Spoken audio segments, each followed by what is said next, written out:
Busco un lugar para vivir y descansar, donde no hace falta ni llamar. Buenos días, hermanos, bendiciones, aleluya. Vamos a empezar la reunión esta mañana y vamos a orar en principio y ahora voy a compartir un pequeño salmo. Señor, te damos las gracias, Padre. En esta mañana venimos delante de tu presencia, Señor, para que tú tengas el control, Señor, de todo lo que hagamos, Señor, de todo lo que vamos a hacer, pero sobre todo, Dios mío, que tú seas el exaltado y bendecido, Padre. Queremos bendecir tu nombre, Señor, y alabarte con cada corazón en lo más profundo, Señor, de nuestro ser. Nos ponemos todo, Señor, delante de tu presencia, Padre, que todo lo que se haga sea para darte a ti la gloria, Padre. Aleluya. En el nombre de Jesús, Señor. Amén. Vamos a ver el Salmo 44. Salmo 44, versículo 1. Lo voy a leer en la traducción viviente. Dice arriba: para el director del coro, salmo de los descendientes de Coré. Dice: oh Dios, lo oímos con nuestros propios oídos. Nuestros antepasados nos han contado de todo lo que hiciste en su época, hace mucho tiempo atrás. Buenos días. Dice: con tu poder expulsaste a las naciones paganas y entregaste toda la tierra a nuestros antepasados. Aplastaste a sus enemigos y liberaste a nuestros antepasados. Amén. Y dice en el 3, quédate con este que dice así. Dice: no fue con espadas que conquistaron la tierra, ni sus brazos fuertes le dieron la victoria. Dice así: fueron tu mano derecha y tu brazo fuerte. ¿Qué está diciendo? Que no conquistaron todos esos territorios a base de espada, ni de escudo, ni de lanza, sino, como dice así, que fueron tu mano y tu brazo. Dice: y la luz cegadora de tu rostro que los ayudó porque los amaba. ¿Qué nos está diciendo? Que no luches en tus propias fuerzas, sino espera que Dios haga. No te pongas a coger y decir: yo voy a hacer así o voy a hacer así, sino tenemos que hacer como dice aquí, porque fueron tu mano derecha y tu brazo fuerte y tu luz cegadora de tu rostro que los ayudó. ¿Por qué? Dice: porque los amaba. Esta mañana yo te digo: ¿sabes que Dios te ama? ¿Sabes que Dios está contigo? Amén. Él está aquí. En esta mañana. Aleluya. Está en todos los sitios, pero Él está aquí. Porque dice que donde hay 2 o 3 en su nombre, ¿qué dice? Ahí está Él. Ahí está Él. En esta mañana no luches en tu propia fuerza, sino espera en Él. Amén. Amén. Te vas a dar cuenta cómo Él lo va a solucionar mucho más rápido de lo que tú puedes entenderlo. Porque ahora se decía: no ha sido con la espada ni con las lanzas, sino que ha sido con tu brazo derecho, con el brazo poderoso de Dios. Amén. Amén. Dice en el 4, dice: tú eres mi rey, mi Dios, tú decretas la victoria de Israel. Solo con tu poder hacemos retroceder a nuestros enemigos. Solo en tu nombre podemos pisotear a nuestros adversarios. ¿Qué nos está diciendo? Que no es porque tú tengas fuerza, sino porque estás confiando en Dios. Y Él va a hacer, cuando menos te lo esperas, Dios te va a decir: aquí tienes la victoria en tu mano. Aquí tienes lo que tú estás pidiéndome. Amén. Pero primero tenemos que hacer una cosa: reconocer que necesitamos a Dios. Amén. Amén. Amén. Vamos a empezar, vamos a alabarle. Y vamos a darle de toda la gloria solamente a Él. Y vamos a reconocer que necesitamos a Dios. En esta mañana Dios nos dice: ¿me necesitas? Sí, Señor, te necesitamos. Cada día necesitamos más de Dios. Y en vez de coger y alejarte cada día más de Él, acércate. Y dile: Señor, yo te necesito. Amén. Amén. Te necesito, Señor, te necesito. Hay personas que cuando tienen problemas, en vez de acercarse a los demás, hay personas que ven que hay problemas y en vez de decir: voy a ayudarte, sabemos lo que hacen. Se apartan, se alejan. Pero Dios no es así, sino que es todo lo contrario. Dios te ve y te dice: Yo estoy contigo porque yo soy poderoso. Amén. Aleluya. Vamos a rezar. Aleluya. Alégrate. Alégrate. Si tienes que danzar, danza. Si tienes que saltar, salta. Porque el de al lado sabe lo que le va a pasar. Que se va a fijar en ti. Y va a decir, ¿cómo está mi hermano? Y entonces vaya a encender ese fuego.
Las mañanas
Amén.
Muy buenos días, que Dios nos los bendiga a todos.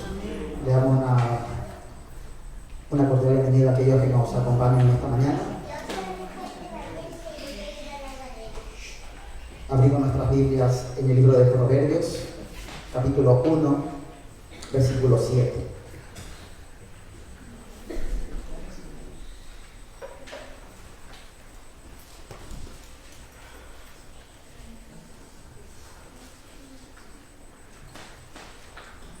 Y dice la palabra del Señor: el principio de la sabiduría es el temor a Jehová. Amén. Los insensatos desprecian la sabiduría y la enseñanza. Oye, hijo mío, la instrucción de tu padre, y no desprecies la dirección de tu madre, porque adorno de gracia serán a tu cabeza y collares a tu cuello. Hijo mío, si los pecadores te quisieran engañar, no consientas. Si dijeren, ven con nosotros, pongamos acechanza para derramar sangre, acechemos sin motivo al inocente, lo tragaremos vivo como el Seol y entero como lo caen en un abismo. Hallaremos riqueza de toda clase, llenaremos nuestras casas de despojo. Echa tu suerte entre nosotros, tengamos todo una bolsa. Hijo mío, no andes en esos caminos con ellos. Aparta tu pie de tus veredas, porque sus pies corren hacia el mal y van presurosos a derramar sangre. Amén.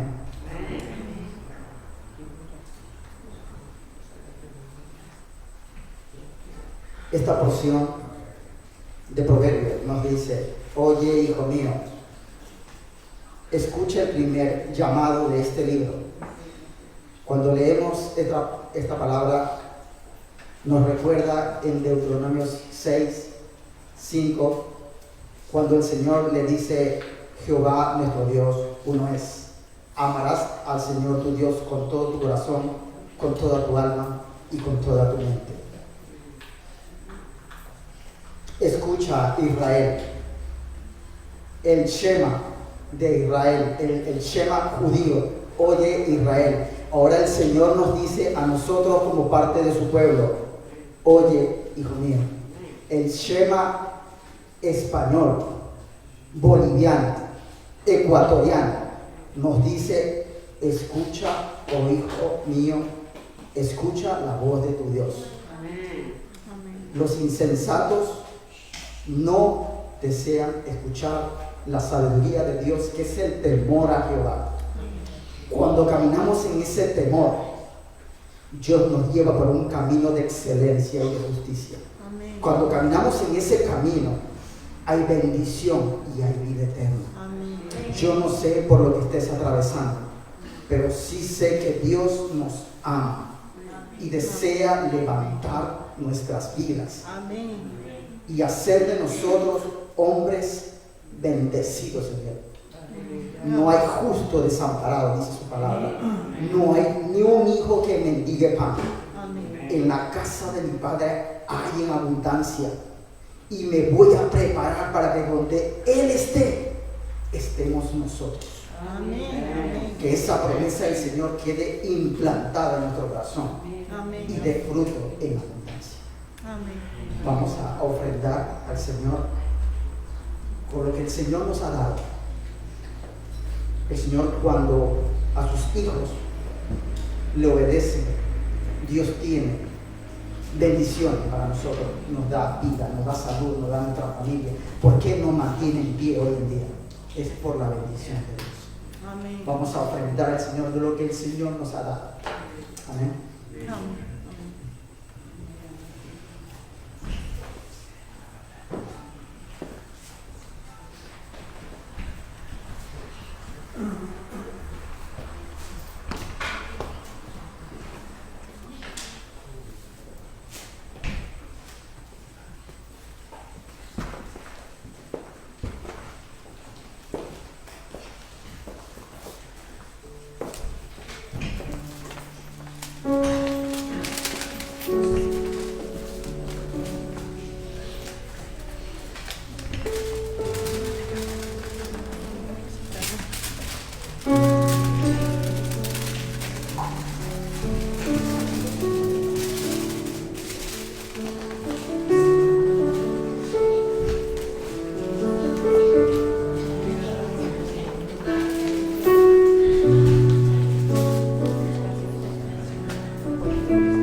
Querido amado Dios, gracias por poner en nuestro corazón, Señor, que se sentir como el querer, como el hacer, Señor.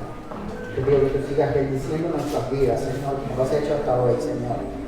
Tienes grandes, Señor, propósitos para cada uno de nosotros, Señor. Te alabamos y te bendecimos. En el nombre precioso de Jesús. Amén.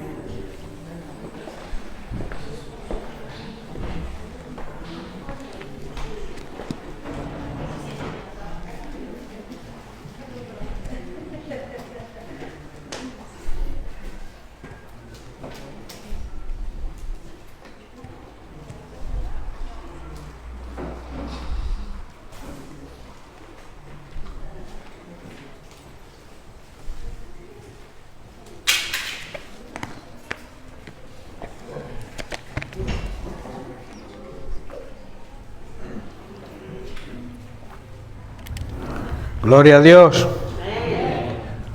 Vamos a orar por la palabra para que el Señor me dé voz, porque como sabéis ando un poco escaso estos días de voz. Voy a intentar no hablar muy fuerte. No estáis acostumbrados quizá a oírme hablar tan suave, pero hoy quiero cuidar la voz porque quiero terminar el mensaje.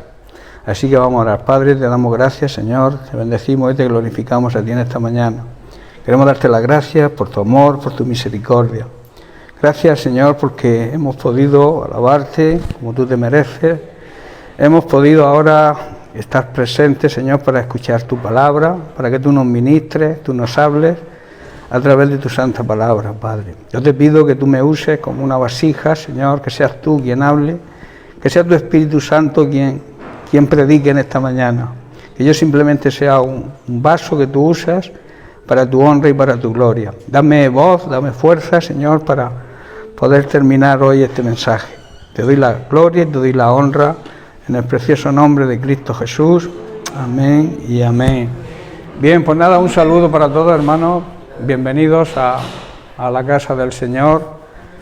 Bienvenidos a este culto de adoración, de alabanza, al Señor que todos los domingos hacemos, celebrando así de esa manera el día del Señor, el día en que Él resucitó. Así que vamos a seguir, os doy la bienvenida también a aquellos que nos siguen a través de redes sociales. Un saludo y sed bienvenidos a todos.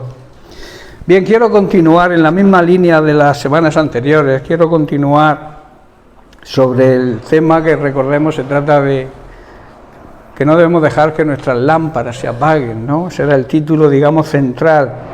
Hoy quiero centrar la meditación de la palabra siguiendo con lo que tratamos la última semana, que era sobre la obligación de velar y orar, estar pendientes, estar alerta de los acontecimientos y sobre todo orar, hablar con el Señor para que Él nos vaya mostrando las circunstancias y cómo debemos actuar en los tiempos tan difíciles que estamos atravesando. Digamos que el mensaje hoy lo he titulado parcialmente, el mensaje de hoy, el llanto de Jesús. Sabéis que Jesús lloró 2 veces, ¿no? La Biblia habla, no sé, supongo que lloraría alguna vez más, pero la Biblia hace constancia de dos acontecimientos, de 2 pasajes donde dice que Jesús lloró. Y vamos a analizar los dos pasajes y vamos a ver el motivo por el cual Jesús lloró. Y el motivo también, quizás, porque el Señor también hoy llora. Vamos a verlo, si recordáis, en el huerto de Getsemaní, Jesús les dijo a sus discípulos, y nos dice hoy a nosotros, su iglesia, así que no habéis podido velar conmigo 1 hora. La hora simboliza tiempo, ¿no? Tiempo kairos, tiempo cronos, el tiempo nuestro, no el tiempo de Dios. Y Dios nos exige o nos pide que utilicemos ese tiempo, el tiempo que le pertenece a Él, porque es el dueño de los tiempos, que le dediquemos tiempo a la oración, a velar, a estar pendientes, porque es una necesidad y sobre todo en los tiempos tan difíciles, como he dicho, que estamos atravesando. Jesús les dijo a sus discípulos, así que no habéis podido ni siquiera velar 1 hora. Yo te preguntaría, ¿cuánto tiempo dedicas al día a hablar con tu Padre Celestial? ¿Cuánto tiempo dedicamos, amplío la pregunta, a hablar con nuestro Padre Celestial para que Él nos aconseje, nos guíe a través de esa conversación de intimidad? No se trata de rezar, no se trata de hacer oraciones predeterminadas, oraciones escritas, sino algo que salga de nuestro corazón, algo espontáneo en ese momento. La necesidad de hoy no es la misma que la de ayer, ni supongo que será la de mañana. Por eso nuestra oración no tiene que estar manipulada por ningún ser humano, ni siquiera repetir constantemente lo mismo. Es una relación abierta con el Señor. ¿Tú te imaginas que yo fuera a ti y te hablara siempre lo mismo? Quizá que te aburrieras, ¿no? Este hombre siempre me está contando lo mismo. Pues plantearos esa situación con nuestro Padre Celestial. Él quiere que tengamos la disposición de hablar con Él en intimidad. Por eso dice Jesús que busca un lugar secreto. Jesús se apartaba a lugares desiertos, dice la Biblia, para estar en una perfecta comunión con el Padre, para que nada le molestara. Sabemos que hoy en día, por el ajetreo, la vida, la casa, los quehaceres, pues quizás tengamos poco tiempo para apartarnos, pero te recuerdo que el tiempo le pertenece a Él.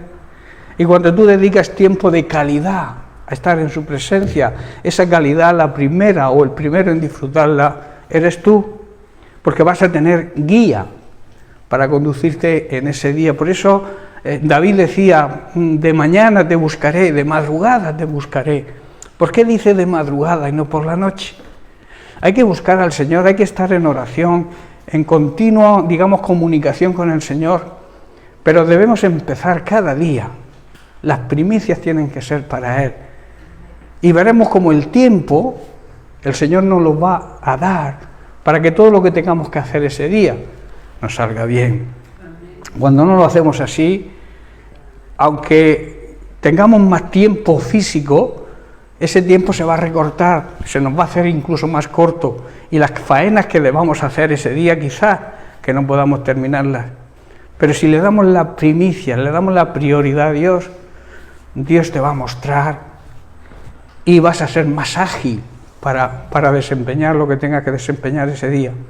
¿Estáis entendiendo, hermano? Así que dice que no habéis podido velar ni siquiera una hora. Jesús estaba agonizando, era una oración como de agonía, pero no por lo que él iba a padecer, iba a sufrir, sino porque él veía las consecuencias que traería a la humanidad, y hoy también a la humanidad actual y a su iglesia, las consecuencias que trae la dureza de corazón. Cuando nos mantenemos tercos en nuestra posición, Dios no te va a obligar a hacer nada que tú no quieras hacer, pero tienes que ser sabio. Mario ha dicho que el principio de la sabiduría no es la S, ¿verdad? El principio de la sabiduría es el temor a Dios.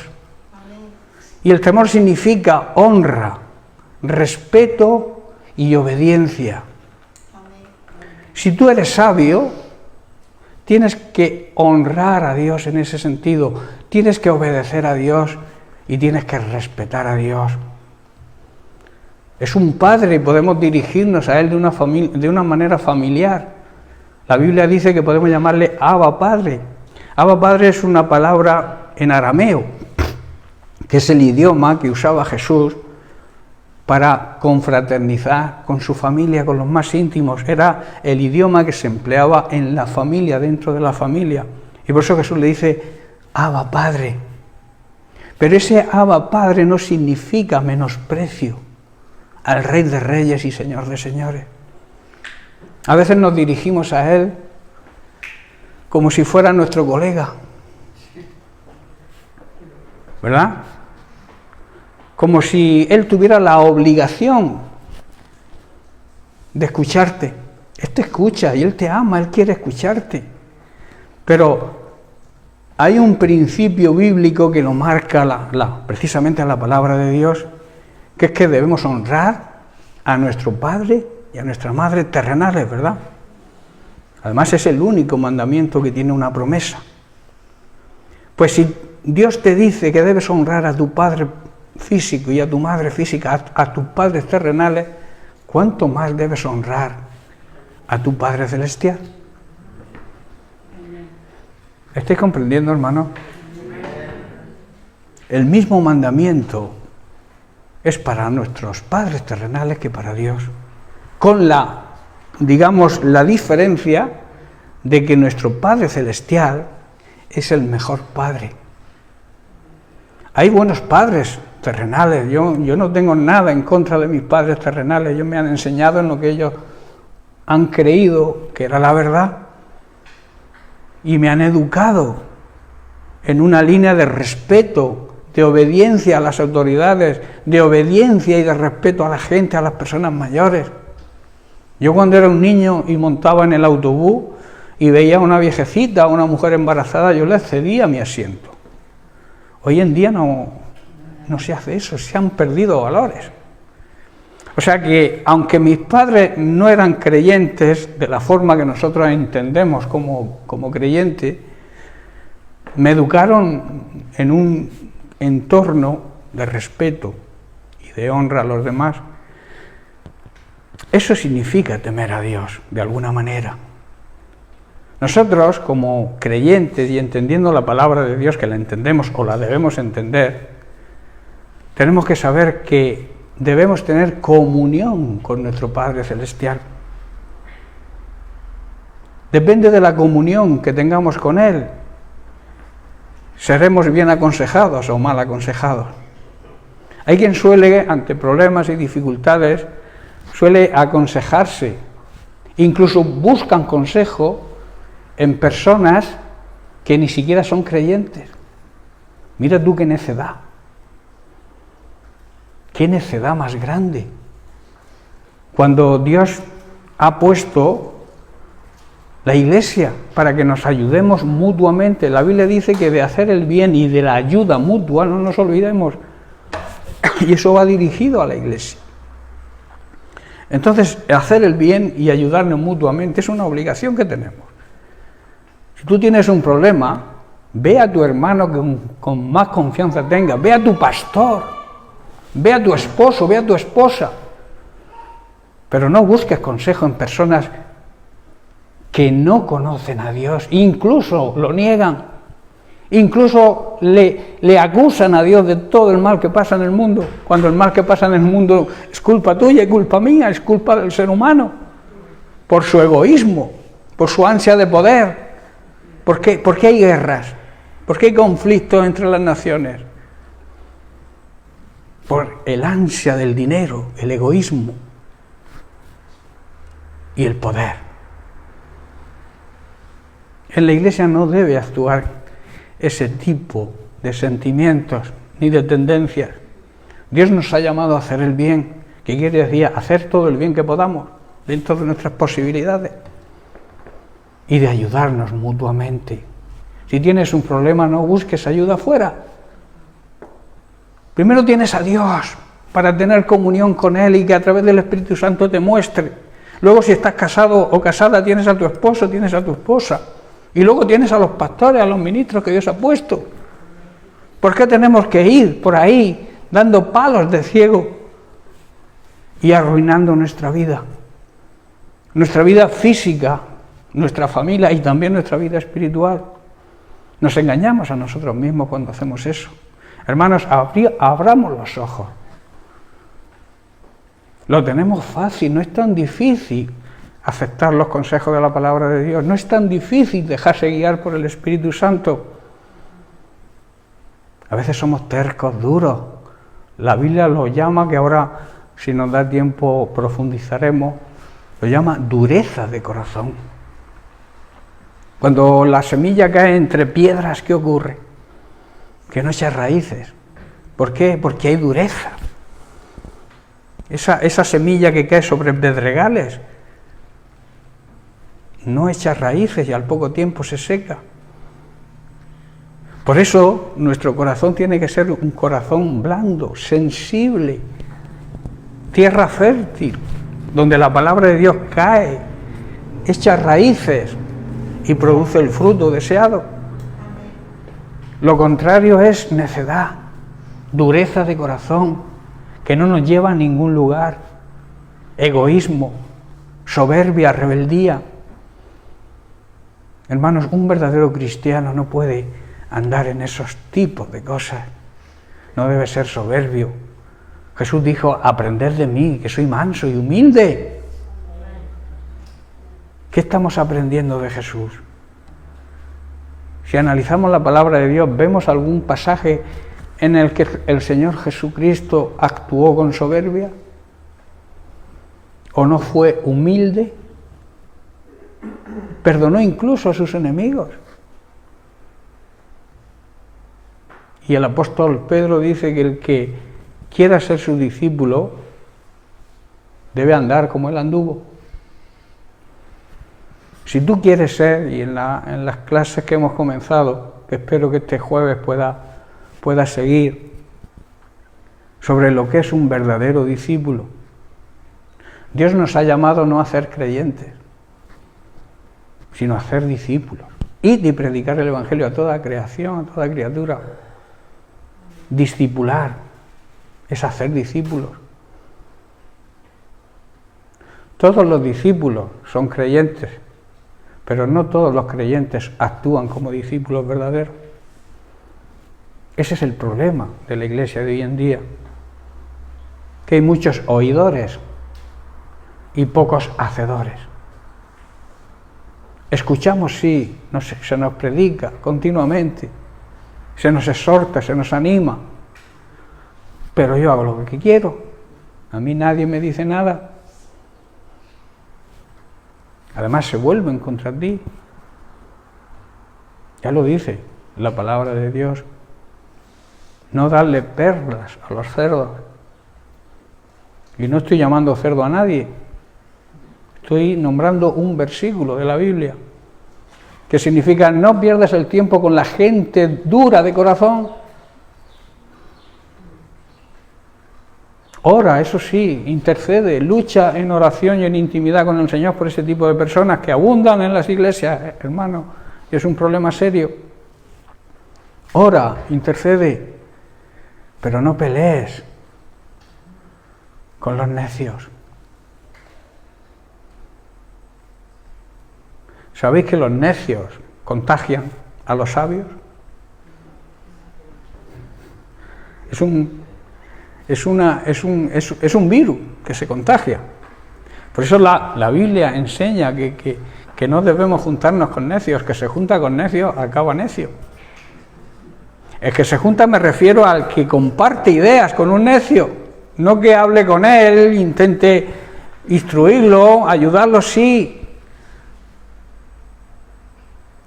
Pero dice que cuando dos ciegos se cogen de la mano, ¿qué ocurre si hay un hoyo en la carretera? Que ambos van al hoyo. El que se junta con un cojo, al tiempo, si no cojea, ranquea, dice un refrán popular. También hay otro refrán que dice, al que buen árbol se arrima, buena sombra le cobija. También habla de eso, de alinearnos con la gente sabia, con la gente que teme a Dios, la gente que anda honrando a Dios, que hay muchos también. Pero la tendencia del ser humano y de muchos creyentes es seguir a aquellos que no andan en el orden de Dios, porque no tenemos discernimiento, porque nuestras lámparas están vacías, no tienen aceite, no estamos llenos del Espíritu Santo, no tenemos el discernimiento para darnos cuenta de la realidad de las cosas. La Biblia bien sabia nos advierte, ojo, que nadie os engañe, lo repite Pablo, lo repite Pedro, el propio Jesús. De cierto, o sea, hacía hincapié, repetía las cosas para abrirnos los ojos. Nuestros ojos tienen que estar puestos en Jesús, hermanos. ¿Qué significa? Es que me podríais preguntar, eso queda como muy espiritual, poner los ojos en Jesús. ¿Dónde está Jesús? ¿Qué significa poner los ojos en Jesús? Poner la mira en su palabra. Conocer a Jesús es conocer su palabra. Conocer su palabra es conocer a Jesús. Porque Jesús es el verbo, es la palabra hecha un ser humano. Entonces, si tú quieres poner los ojos en Jesús, tienes que escudriñar, tienes que comerte la palabra de Dios. Jesús dijo, yo soy el pan que ha bajado del cielo, el verdadero pan. Mucha gente no lo entendía y los propios discípulos decían, dura palabra es esa, ¿quién la puede comprender? ¿Cómo te vamos a comer?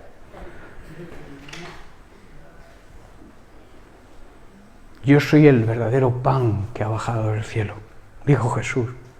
Estaba refiriéndose al pan espiritual, a la comida espiritual que necesitamos cada día, que es su palabra.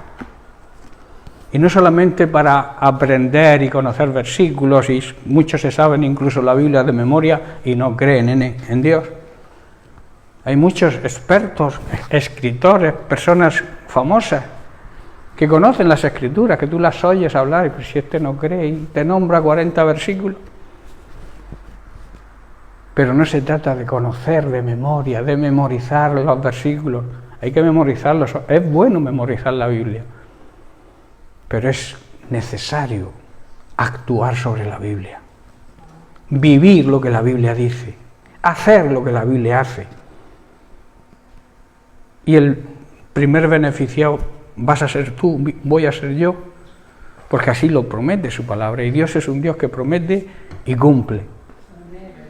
Si las promesas de Dios no se cumplen en tu vida, analiza tu vida, pon tu vida en orden con el Señor, y entonces empezarás a recibir las promesas de Dios. Dios nos ama, y nos ama de una manera que el ser humano no puede entender. Es ese tipo de amor, es un amor digamos, que nadie comprende. Hoy en día decir que ames a tus enemigos, ¿cómo voy a amar yo a alguien que está en contra mía? Al contrario, si puedo me vengo de él.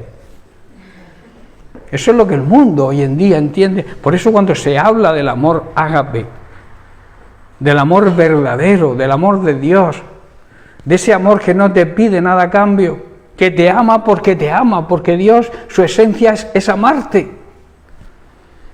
Ahora, Él, no, aparte de amarte, también es un Dios justo. Y Él te marca el camino a seguir. Te da la libre voluntad de tú elegir el destino. No eres una marioneta en sus manos. Porque si fuéramos nos quejaríamos también. Hoy en día culpamos a Dios de todo lo que nos ocurre. Pero si nos manejara Él y dijera, no, por aquí no vas bien, vente para acá, y te cambiara de sitio, dirás, Señor, ¿por qué no hago lo que yo quiero hacer? Nos quejaríamos también. Por eso tienes libre voluntad. Tienes libre albedrío, que se llama, para decidir tu vida, para decidir el destino final, tu meta. La ley es bien clara, la ley, digamos, física, la ley humana. Todo el mundo intenta respetar la ley, ¿no? Porque la ley, si no hacemos las cosas de acuerdo a como la ley dice si robas, tiene unas consecuencias, ¿verdad? No estoy hablando de las consecuencias bíblicas, estoy hablando de la ley normal. Si tú robas, te coge la policía y te encierran, ¿no? Si tú matas, hay un juez que te juzga y te manda a prisión. Eso es ley, ¿no? Pues también existe una ley, la ley de Dios, que es la justicia de Dios. La justicia humana, tú te puedes escapar quizá buscando testigos falsos o yo qué sé, pero de la justicia de Dios, de la verdadera justicia, nadie se escapa. Y justicia significa dar a cada uno lo que merece. Dios te ama, pero tú decides. Si tú cometes algo que viole la palabra de Dios, si tú cometes algo que viole la ley de Dios, vas a tener consecuencias porque hay un juez justo, que te va a juzgar. ¿Y qué ocurre con aquellos que son culpables? ¿Qué hace un juez natural, un juez físico, un juez de la ley de la tierra? ¿Qué hace un juez? Te juzga y ¿qué? Ale, no hagas nada más eso, vete a tu casa porque no te aconsejo que sigas haciendo eso. Es lo que hace un juez. O te dicta una sentencia y tienes que cumplirla. Hay una teoría, hay una falsa opinión, yo la llamo una gran mentira, que es creer que puesto que Dios nos ama, nos va a perdonar a todos. Y al final, como somos sus hijos, esa es otra de la gran mentira, no todos somos hijos de Dios, somos creación de Dios. Y nacemos hijos de Adán, con la naturaleza pecaminosa de Adán, y tiene que haber un nuevo nacimiento en nuestra vida para que podamos ser salvos, para que pasemos a cambiar de padre. A los suyos vino, Jesús vino a su propio pueblo y su propio pueblo lo rechazó. Pero dice y añade, a todos aquellos que lo reciban, que lo acepten, se les da el derecho legal de ser llamados hijos de Dios. No te creas la mentira de que todos somos hijos de Dios, porque no es así. Yo preguntaría, si al final Dios, que es amor, que su esencia es el amor, perdonara a toda la humanidad, ¿para qué vino Jesucristo? ¿Para qué vino Jesucristo? Si al final Dios, que es tan bueno, que es tan amoroso, como decía Jonás, ¿no? Yo sé que tú como eres, que tú eres un Dios de amor, un Dios de misericordia. Yo sabía que tú ibas a perdonar a Nínive. Le reprochaba a Dios que tuviera misericordia. Pero Dios le mandó a Jonás que les predicara, con el propósito de que al predicarles se arrepintieran. Y él, a regañadientes, porque sabéis que Nínive pertenecía a los asirios, y los asirios con los judíos no se llevaban bien. Entonces Jonás, que era judío, dice, no, yo, ¿cómo voy? Que se condénalos, manda fuego, mándalos, si son rebeldes. Luchó con Dios en ese aspecto, y Dios le hizo ver que Él no hace acepción de personas, y que si las personas se arrepentían, Dios las perdonaba, fueran asirios, judíos o lo que fueran. Pero Él a regañadientes fue predicando y se arrepintieron todos. Personas que dice la Biblia no sabían ni cuál era su mano derecha. Todos se arrepintieron, comenzando con el propio rey de Nínive. Y eso le causó a Jonás un cabreo enorme. Yo sabía que tú eras así. Yo lo sabía. Por eso cuando tú me mandaste a Nínive, yo me fui a Tarsis. Por cierto, Tarsis es Cádiz, ¿no? ¿Lo sabíais? Allí es tu pueblo. La misericordia de Dios es grande, pero necesita nuestro arrepentimiento, hermanos, para que podamos alcanzar la salvación. Él nos ama. Él ideó el plan de salvación, que no es una religión. Las religiones son los planes que el hombre ha inventado.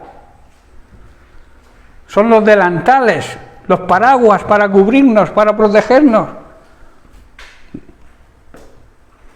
Las hojas de higuera que se puso Adán y Eva, ¿verdad? Eso simbolizan las religiones, pero ninguna religión te salva. El plan de Dios se llama Jesucristo. Y si tú aceptas a Jesucristo, recibes la salvación. No hay otro camino, hermano. Busca el camino que quieras. Acopla tu vida, acopla la Biblia a tu vida. Coge lo que te interesa y lo que no, déjalo, que es lo que hacen muchos. Muchos se agarran a que Dios es amor, y no es mentira, Dios es amor, pero también es justicia. El amor y la justicia van de la mano, hermanos. Lo mismo que la disciplina. El padre que ama a un hijo lo disciplina, lo castiga, quiere decir, cuando comete alguna fechoría. Lo castiga porque lo ama. Porque no quiere que se pierda ese hijo. Y a veces nos cuesta aceptar la disciplina. La disciplina es algo que hace daño, o en el momento de aplicarla, a nadie le gusta, ni incluso al que la aplica. No nos gusta, a los que tenemos que aplicar disciplina no nos gusta aplicarla. Pero sabemos que es una necesidad. Pero al que la recibe todavía menos. En el momento que se recibe una disciplina es algo que no podemos aceptar, pero luego nos damos cuenta. Si recapacitamos y con el tiempo nos damos cuenta que eso ha sido para nuestro bien. Yo no entendía cuando era un niño que mi padre me castigara o me encerrara me prohibiera salir, me encerrara en mi habitación. Y yo decía, ¿qué padre más injusto tengo? ¿Qué pastor más injusto tengo? ¿Verdad? Hoy podríamos aplicarlo así a la iglesia. Pero yo al tiempo me di cuenta que lo que hacía mi padre era para mi bien. Porque al final la disciplina da su fruto. Y el fruto es reconocer que podemos estar equivocados. A veces nos cuesta. Reconocer que estamos equivocados nos cuesta. Pero eso es humildad, hermanos.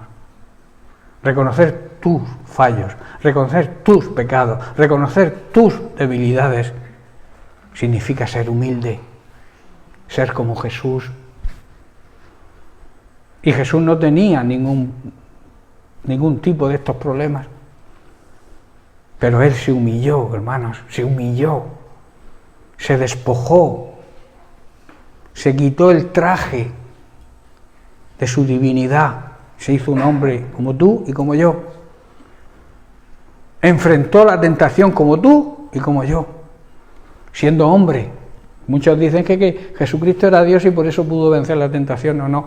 Cuando Jesús venció la tentación, se había despojado de su divinidad. Es como cuando un policía se quita el traje. ¿Qué pasa cuando un policía va por la calle sin traje de policía? Porque ha perdido la autoridad. Ahora, si tú ves venir un policía con su gorrita, con sus galones de sargento o de capitán o de lo que sea, tú lo ves venir, tú aceptas esa autoridad, ¿verdad? Pero Jesucristo se quitó el traje, se hizo hombre y se humilló a sí mismo. O sea, nadie lo humilló, Él mismo se humilló y tomó la forma de siervo, de sirviente, de servir a los demás. Hay personas que tampoco sirven en nada a la iglesia. Van a la iglesia porque le han enseñado a ir desde pequeños, van a la iglesia, pero no les digas que hagan nada en la iglesia, que ponen mil excusas. Siempre hay una excusa para no. Hermana o hermano, necesitamos gente para este sábado que hay que limpiar la iglesia. No, yo es que tengo un compromiso. Hermano, que esta semana te toca el kiosco. No, yo es que resulta que esta semana vienen mis hijos a comer y no puedo. Nunca están dispuestos a hacer nada para la iglesia, pero viven ahí en la nube.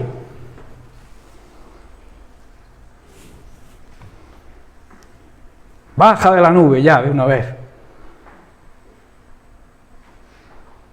Recordar en el monte de la transfiguración que le dijeron a Jesús sus discípulos cuando se apareció Moisés y Elías. Dice: Señor, vamos a hacer 3 tiendas de campaña, vamos a hacer 3 tiendecitas y aquí estamos muy bien con Elías, con Moisés, contigo, y vamos a quedarnos aquí en el monte. No, hay que bajar abajo. Habéis visto la gloria de Dios, habéis estado un tiempo en la gloria de Dios, pero hay trabajo abajo. Tenéis que bajar abajo. Eso es lo que no entiende mucha gente. Y lamentablemente llevan años y años en la iglesia, sus familias no funcionan, no se les ven frutos. Y es porque viven en la nube, no bajan al piso. ¿Estáis comprendiendo, hermano? Y predicar el Evangelio. Predicar el Evangelio es también dar testimonio en la iglesia, limpiando la iglesia, barriendo. Ese no es mi ministerio es la intercesión. Muy bien, ese es el ministerio de toda la iglesia. Todos tenemos ese ministerio, interceder. Mi gran ministerio es evangelizar. Sí, toda la iglesia tiene ese ministerio. Pero tú cuando sirves al Señor en lo poco, te va a poner en lo mucho. Y eso es lo que muchos no entienden. Porque Dios no nos ha llamado a barrer la iglesia. Yo tengo otro ministerio. Eso es soberbia, orgullo.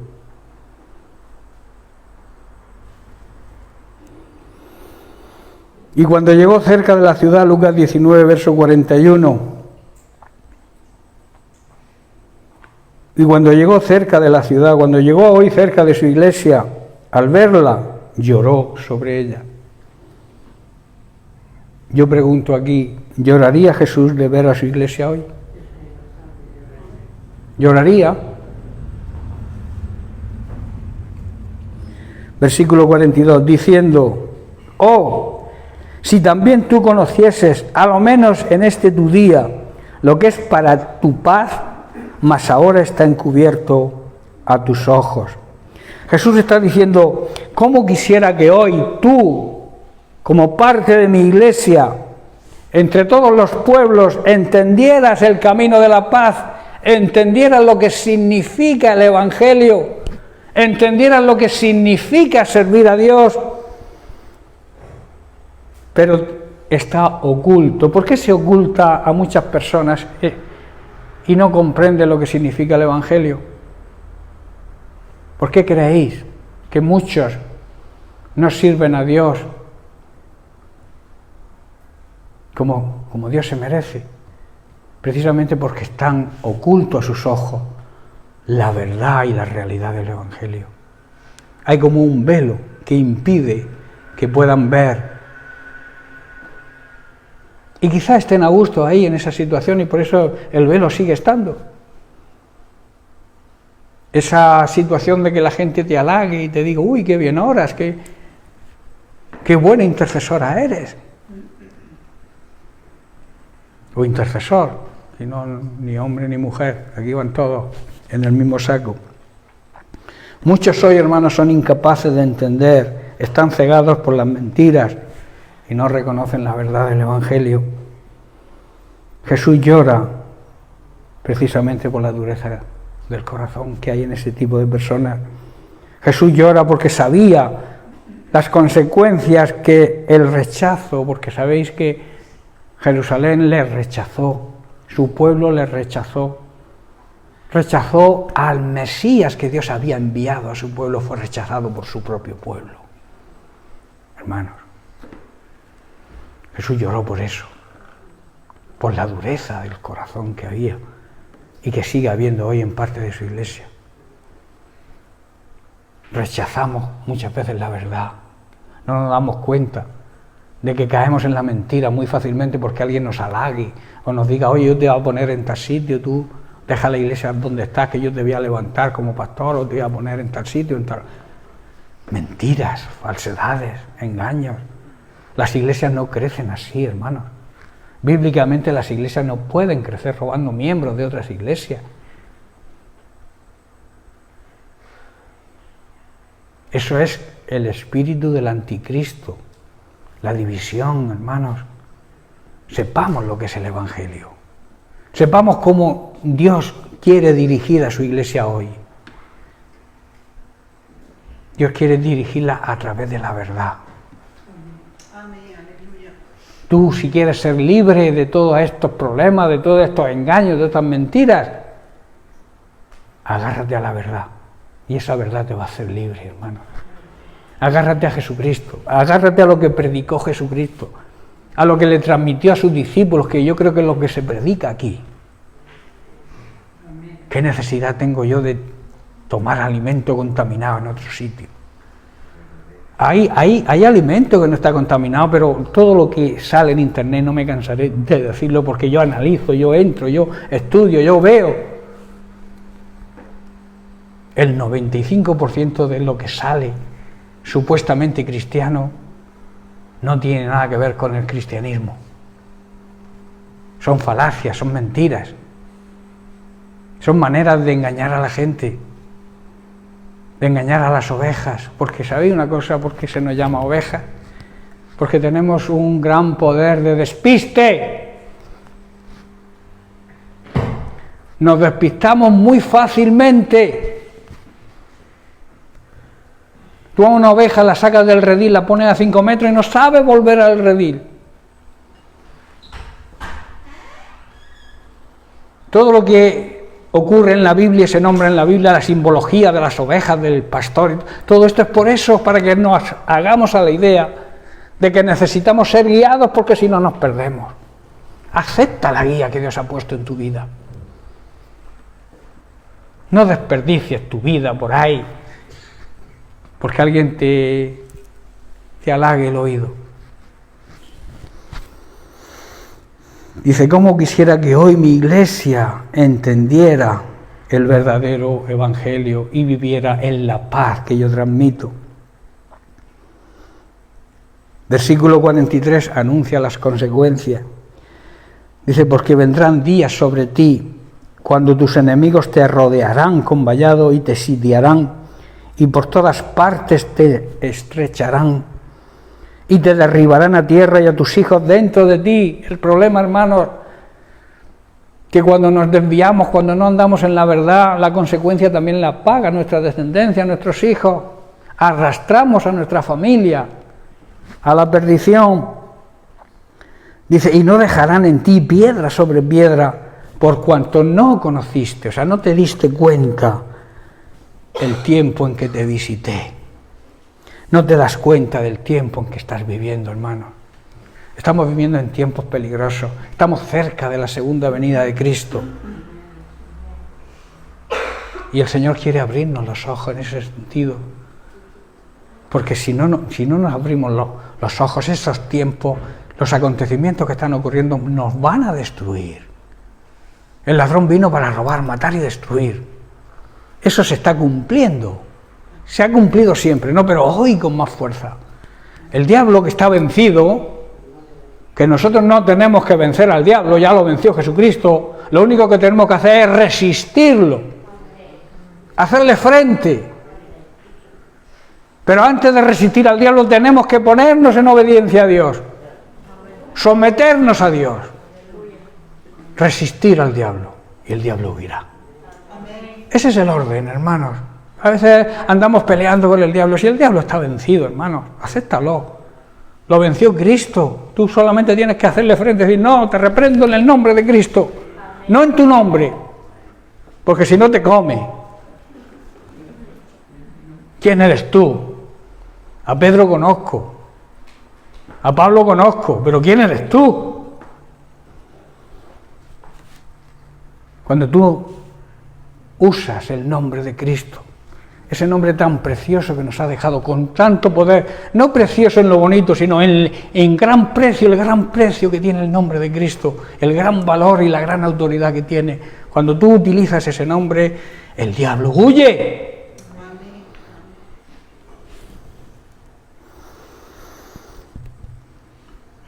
Te aplastarán contra el suelo, está diciendo Jesús. Serás destruida por completo y no dejarán en ti una sola pared. Todos morirán y sufrirán todo esto porque no quisiste reconocer por tu dureza de corazón que Dios me ha enviado a salvaros. Esas son palabras de Jesús. Seréis destruidos porque no aceptáis que yo he venido a salvaros. Pero necesito vuestro arrepentimiento. Necesito la parte que te corresponde hacer a ti. Dios cumple su parte, claro que la cumple, pero nosotros tenemos que cumplir la nuestra.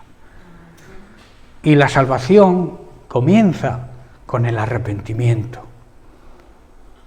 el pedir perdón por nuestros pecados y en ponernos en obediencia a Dios. Y entonces somos admitidos en la familia de Dios, que eso es un gran privilegio, hermano. No quisieron reconocer por la dureza de corazón que Dios lo había enviado a salvarlos, y hoy también ocurre lo mismo con su iglesia. Jesús llora sobre la ciudad de Jerusalén, pero llora hoy también sobre la ciudad, sobre su pueblo, sobre su iglesia, porque también hay dureza de corazón, hermanos. Debemos regar nuestro corazón, arrancar toda piedra y dejar un suelo fértil para que la palabra de Dios caiga y pueda dar su fruto. Jesús llora, dice, sobre la ciudad de Jerusalén. Él quería ser reconocido como el Mesías Salvador que habían anunciado los profetas, pero no fue así. Los judíos esperaban, eso sí, esperaban un libertador armado poderosamente, que peleara contra los romanos, contra la opresión de Roma. Pero al ver que las armas de Jesús eran el amor, la misericordia, la paz, le despreciaron, hermanos. ¿Sabéis lo que significa despreciar? No valorar lo que Dios les había enviado, el Mesías, el Salvador. Lo despreciaron. Y hoy en día ocurre lo mismo, porque hay una gran enseñanza hoy para nosotros. Hoy espiritualmente está ocurriendo lo mismo. Muchos no se dan cuenta que el tiempo de la segunda venida, de la segunda visitación de Jesucristo se acerca. Y solamente una iglesia fiel, pura y santa marchará con Él. Hermanos, agarrarse a eso. Solamente una iglesia fiel, pura y santa va a marchar con Él. y que el resto sufrirá la muerte eterna, la segunda muerte, la condenación eterna, hermanos, y la sufrirán porque no han querido reconocer al enviado de Dios.